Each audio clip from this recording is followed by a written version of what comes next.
Hello my dear students, footprints without feet के chapter के part 1 में हमने जिस पैराग्राफ से छोड़ा था, पार्ट 2 में आज हम वहीं से स्टार्ट करते हैं।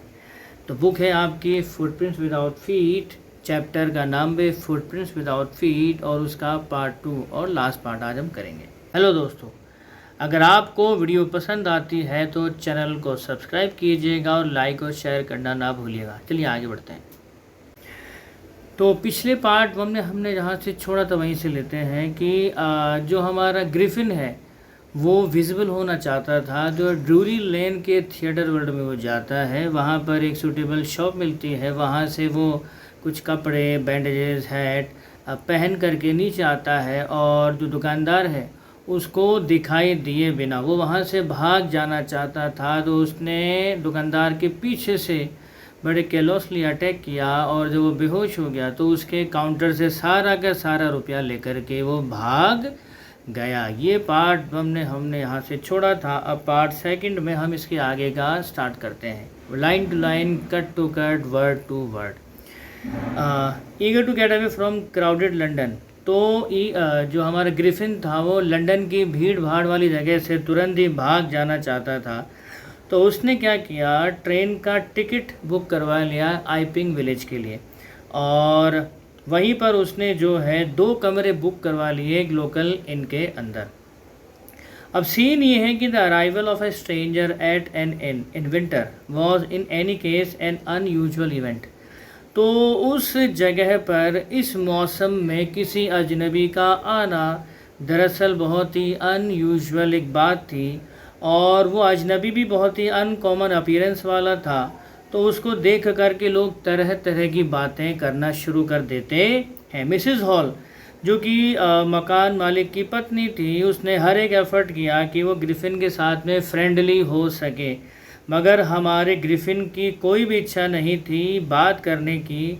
उसने मिसेस हॉल को बता दिया कि यहाँ उसके आने का सबसे बड़ा कारण ये है कि वो अकेला रहना चाहता है। आइपिंग में आने का उसका सबसे बड़ा लॉजिक है कि वो अकेला रहना चाहता है और उसकी एक और इच्छा है कि उसे कोई भी डिस्टर्ब ना करे और बात करें कि अजीब सा क्यों दिखाई देता है। तो एक चेहरे में एक एक्सीडेंट में उसका जो चेहरा बिगड़ गया था, तो उसने सब कुछ एक्सक्यूज़ दे दिया मिसेस हॉल को। अब मिसेस हॉल जो है सेटिस्फाई हो गई इस बात से कि उनके जो मेहमान हैं, उनका जो किराएदार है वो बहुत ही एसेंट्रिक साइंटिस्ट है, सन की किस्म का वैज्ञानिक है और उसने पहले ही किराया एडवांस में दे दिया था। तो मिसेस हॉल ने अपने आप को प्रिपेयर कर लिया था उसकी स्ट्रेंज हैबिट्स और इरिटेबल टेम्पर को बर्दाश्त करने के लिए। तो लेकिन जो चुराया गया पैसा था, यानी ड्रूरी लेन के थिएटर वर्ल्ड की शॉप से जो पैसा ग्रिफिन ने चुराया था वो ज़्यादा दिन चला नहीं। तो जो चुराया हुआ मना था वो ज़्यादा दिन टिका नहीं और करंटली ग्रिफिन ने एडमिट किया कि उसके पास में कोई कैश नहीं है। जब मिसेस हॉल ने आगे का रेंट उससे मांगा तो ग्रिफिन ने प्रिटेंड किया, देखिए मिसेस हॉल, अभी तो मेरे पास में कैश नहीं है, मगर मेरा एक चेक आने वाला है और जैसे ही मेरा चेक आएगा मैं आपको एडवांस में अगले मंथ का पेमेंट कर दूंगा। ये ग्रिफिन ने एक्सक्यूज़ दिया मिसेस हॉल को। चलिए देखते हैं आगे क्या हुआ, चेक आएगा उसका। तो इस घटना के जस्ट बाद में ही एक बड़ा क्यूरियस एपिसोड होता है आइपिंग के अंदर।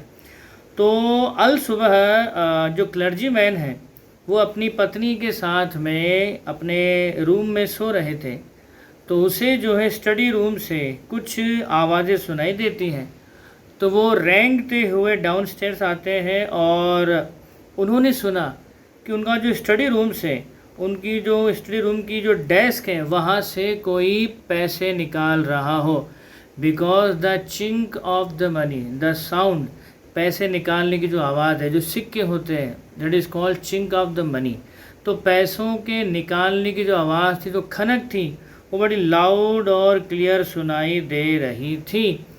तो उस क्लर्जीमैन ने कोई आवाज़ नहीं करी, एक पॉकर को मजबूती से पकड़ा अपने हाथों में और उसने एक झटके में दरवाज़ा खोल दिया और बोला, सरेंडर, जो भी कोई है सरेंडर कर दो। लेकिन वो हैरान हो गया कि यार कमरे में से डेस्क के अंदर से पैसे निकालने की आवाज़ आ रही थी। क्लर्जीमैन ने कोई आवाज़ भी नहीं करी। धड़ाम से दरवाज़ा खोला और सामने देखा तो पूरा का पूरा कमरा खाली पड़ा हुआ था। तो क्लर्जीमैन ने और उसकी जो वाइफ थी उन्होंने उस रूम का चप्पा चप्पा छान मारा। डेस्क के नीचे देखा, कर्टेन के पीछे देखा, यहाँ तक कि चिमनी के अंदर भी देखा, चिमनी के ऊपर भी देखा, लेकिन किसी का भी कोई निशान वहाँ पर था ही नहीं। मगर फिर भी डेस्क जो है खुली हुई थी और जो हाउस कीपिंग मनी था वो गायब था। तो बहुत ही एक्स्ट्रा ऑर्डिनरी अफेयर था। और क्लर्जीमैन जो है पूरा दिन ये बात पूरे आइपिंग गांव में बताता घूम रहा था। कमाल की बात है, मेरी डेस्क से पैसा गायब हो गया, मैंने दरवाज़ा खोला, कमरे में कोई भी नहीं था मगर पैसा सारा गायब था।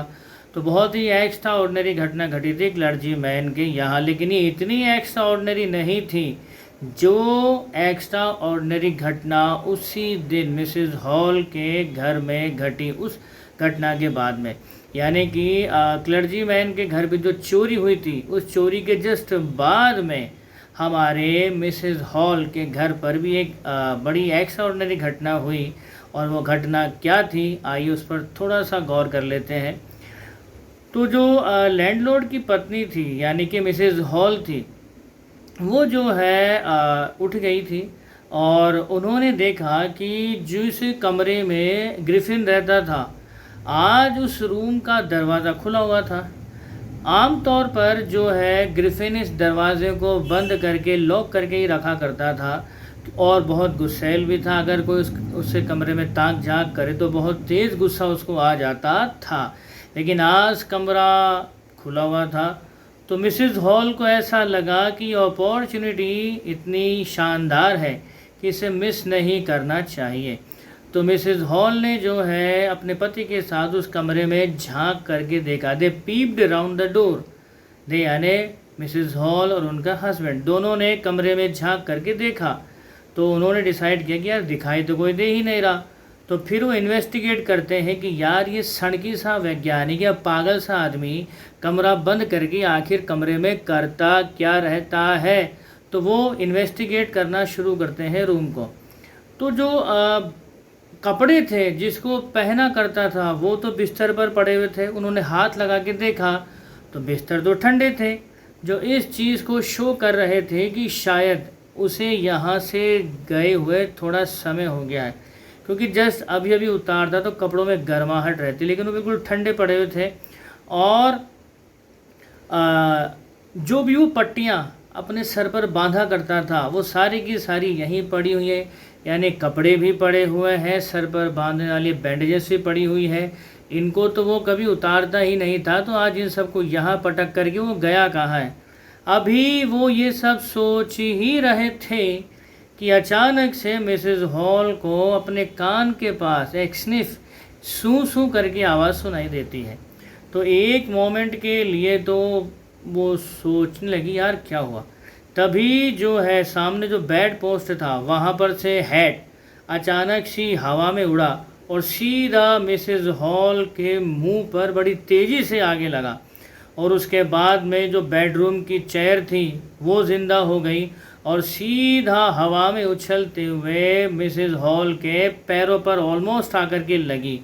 ये देख करके मिसेस हॉल और उनके हस्बैंड जो है बेतहाशा बदहवास होकर के डर के मारे भागते हैं। तो उस कुर्सी ने जो है पीछे से उनको ज़बरदस्त तरीके से पुश किया और कमरे के बाहर फेंक दिया धक्का मार करके।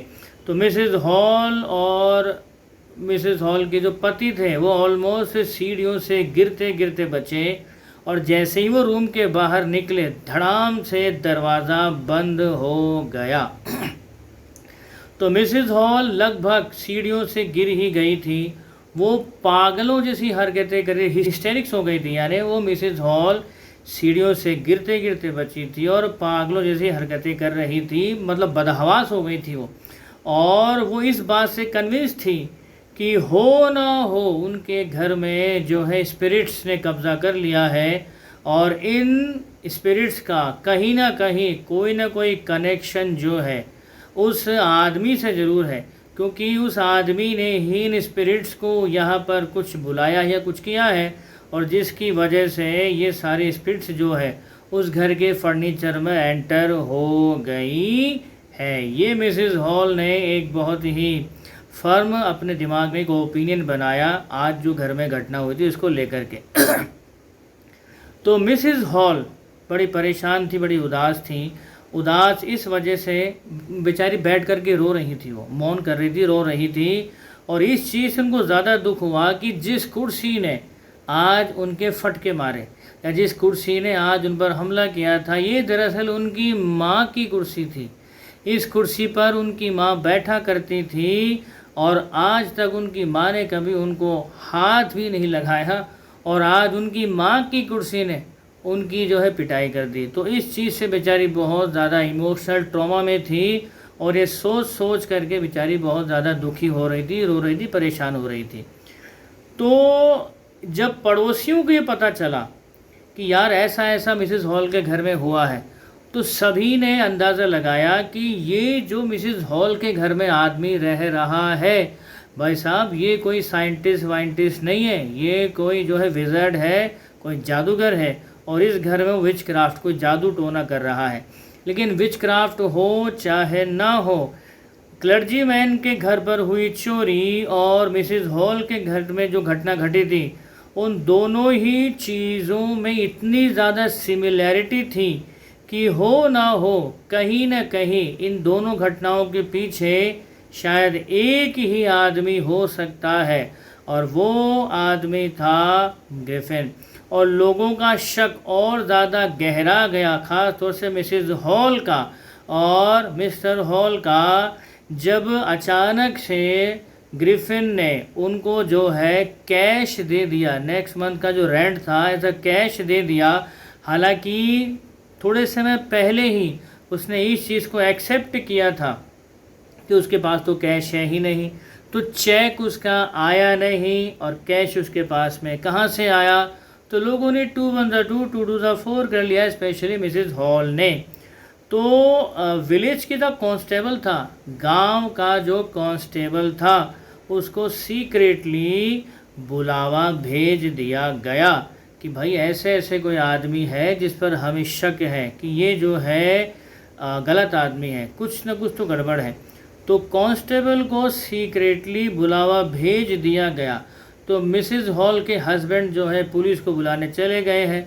तो बजाय पुलिस के आने के या पुलिस आकर के कन्फ्रंट करे ग्रिफिन को, तो बजाय पुलिस के पहुंचने के मिसेस हॉल सीधा ही जो है कन्फ्रंट करने पहुंच जाती है हमारे ग्रिफिन को, जो कि पागल सन की साइंटिस्ट था। तो जैसे ही वो उसके कमरे में गई, तो कमाल की बात ये थी कि ग्रिफिन बाहर से आया नहीं। ध्यान दीजिएगा कि जिस समय मिसेस हॉल और मिस्टर हॉल को कमरे के बाहर कुर्सी ने फटका मार करके निकाला था, उस समय पूरा रूम खाली पड़ा हुआ था। ठीक है, वहाँ पर ग्रिफिन नहीं था। तो कमरे में कोई था नहीं। जहाँ पर मिसेस हॉल बैठी थी वहीं से स्टेयर्स ऊपर की तरफ जाती थी। तो मेन डोर से कोई आया नहीं, कमरे में कोई था नहीं। लेकिन जब वो ऊपर गई तो उन्होंने महसूस किया कि जो है ग्रिफिन कमरे के अंदर ही था। तो ये देख करके मिसेस हॉल थोड़ा सा और पैनिक हो गई कि यार कमरे में कोई भी नहीं था, तो ये बंदा मिस्टीरियसली बंद कमरे में, खाली कमरे में आखिर प्रकट कैसे हो गया। तो उनका गुस्सा और बढ़ गया और वो सीधा जाकर के कन्फ्रंट करने लगती है हमारे ग्रिफिन को। सीधा बोलती है, एक बात बता रहे, सही सही बोलना, तूने मेरी माँ की कुर्सी के साथ में क्या किया है, सच सच बता। तू जादू टोना करता है ना, तू कोई तांत्रिक है ना, सही बता, तू विज़र्ड है ना, तू काला जादू करता है ना। सीधा सीधा कन्फ्रंट करने लगी ग्रिफिन को और बहुत ही एग्रेसिव वे में। तो वो बोली, मैं जानना चाहती हूँ, ये बता तूने मेरे घर में मेरे फर्नीचर के साथ में क्या किया है, और वो तो बाद में बताना, पहले एक चीज़ का जवाब दे। कमरा सारा खाली था, मैं मेन डोर के सामने बैठी हुई थी, स्टेयर से कोई ऊपर गया नहीं, कमरा खाली था, तू कमरे में आया तो आया कैसे। आज तो मैं सारे सवालों के जवाब तेरे से जान के ही रहूँगी, चल बता। और बहुत ही एग्रेसिव टोन था मिसेस हॉल का। तो हमारा जो ग्रिफिन था भाई साहब, उसको इतना ज़्यादा जो है आदत थी नहीं किसी का सुनने की।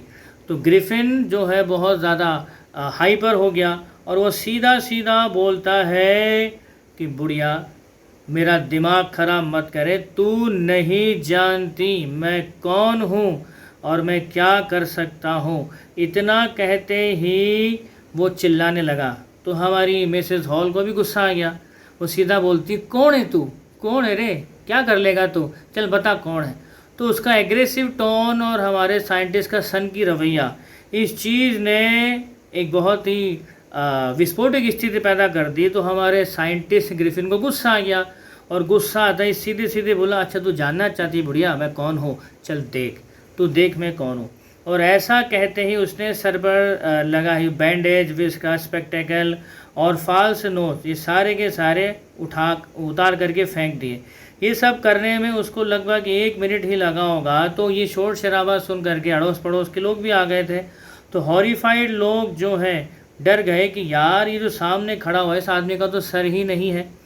तो इसी बीच मिस्टर जैफर जो कांस्टेबल थे वो भी वहाँ पर पहुँच गए थे और वो भी हैरान हो गए कि यार सामने जिस आदमी को अरेस्ट करने के लिए मैं आया हूँ उस आदमी का तो सर ही नहीं है। लेकिन मिस्टर जैफर भाई साहब कानून को मानने वाले थे, कानून के सच्चे रखवाले थे। अगर मजिस्ट्रेट ने ऑर्डर दिया है कि किसी को अरेस्ट करना है तो कोई फ़र्क नहीं पड़ता उसका सर हो चाहे ना हो, जैफर उसको अरेस्ट करके जाएगा ही जाएगा। जैफर का सीधा क्लियर फंडा था कानून के हाथ बहुत लंबे होते हैं। तो वो तो उसे अरेस्ट करने के मूड में ही था, चाहे उसका सर हो चाहे ना हो। तो वहाँ पर पुलिस के आते ही हमारा जो ग्रिफिन था उसने क्या किया, एक एक करके फटाफट अपने बाकी के कपड़े उतारना शुरू किया और फाइनली एक शर्ट हवा में उड़ी और पूरी तरह से वो गायब हो गया। वहाँ पर चीख पुकार मची हुई थी कि पकड़ो पकड़ो पकड़ो, लेकिन किसको पकड़ो। कहना बड़ा आसान था पकड़ो, लेकिन पकड़ना उतना ही मुश्किल था। तो लोग कोशिश कर रहे थे हवा में ही किसी को पकड़ने की, लेकिन हवा में ही उन लोगों के ऊपर लात मुक्के और घूंसे बरस रहे थे। कौन सी दिशा से वो नहीं पता, किसी की आंख सूज गई थी, किसी के नाक से खून निकल रहा था, सबकी हालत ख़राब हो गई थी। फाइनली मिस्टर जैफर जो है मुँह के मार करके बेहोश कर दिए जाते हैं ग्रिफिन के द्वारा। लेकिन बेहोश होते होते भी हमारे मिस्टर जैफर द कांस्टेबल ने अपना वो आखिरी सेंटेंस दोहराया बेहोश होने से पहले भी कि भाई अपने आप को कानून के हवाले कर दो, कानून के हाथ बहुत लंबे होते हैं। तो वो ये कह कर के बेहोश हो गया। तो वहाँ पर चीख पुकार मची हुई थी पकड़ो पकड़ो पकड़ो, लेकिन किसको पकड़ो, कोई दिखाई दे तो पकड़ा जाए ना। तो वो आखिरी बार था जब ग्रिफिन को देखा गया था।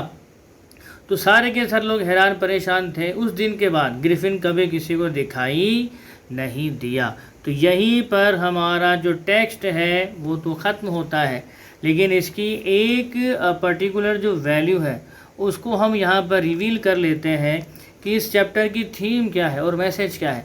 देखिए, as I had told you in the very beginning of the text कि ट्रस्ट बहुत बड़ी चीज़ है। पहली बात तो ट्रस्ट बहुत बड़ी चीज़ है, और दूसरा जो है if you are having any sort of super power, तो सुपर पावर के साथ एक जिम्मेदारी भी आती है। उस जिम्मेदारी को समझना ही सबसे बड़ी बात है। तो थ्रू आउट द टेक्स्ट यहाँ पर एक थीम चलती है कि इंसान के ऊपर ही डिपेंड करता है कि दरअसल किसी इन्वेंशन या किसी पावर का इस्तेमाल वो किस तरह से करेगा। अगर पॉजिटिव है तो पॉजिटिव वे में करेगा, और इंसान अगर खुद ही नेगेटिव है तो नेगेटिव वे में करेगा। इन शॉर्ट, अगर कोई इंसान ग्रिफिन के जैसा है लेकिन उस पर साइंटिस्ट भी है तो ये बहुत ही ख़तरनाक कॉम्बिनेशन है। तो यहाँ पर यही थीम थी कि if you are having any sort of super power और you are about to discover any sort of world changing invention, then this is your sole responsibility to understand your responsibility towards your invention। अगर ये ऐसी कोई चीज़ है जो दुनिया बदल सकती है तो इस चीज़ से जुड़ी जिम्मेदारी आपको समझनी ही पड़ेगी। तो और दूसरी चीज़, दुनिया में कुछ भी इम्पॉसिबल नहीं है। जो आप सोच सकते हो वो सब पॉसिबल है। आप जिस चीज़ के बारे में सोच सकते हो या तो वो बन चुका है, बनने की प्रोसेस में है। तो इसी वर्ड के साथ मैं आज का अपना text footprints without feet add करता हूँ। हम किसी और चैप्टर में फिर मिलेंगे, डीप डिस्कशन करेंगे, इन डेप्थ एनालिसिस करेंगे। तब तक आप खुश रहिए, मुस्कुराते रहिए। जय हिंद, जय भारत, वंदे मातरम।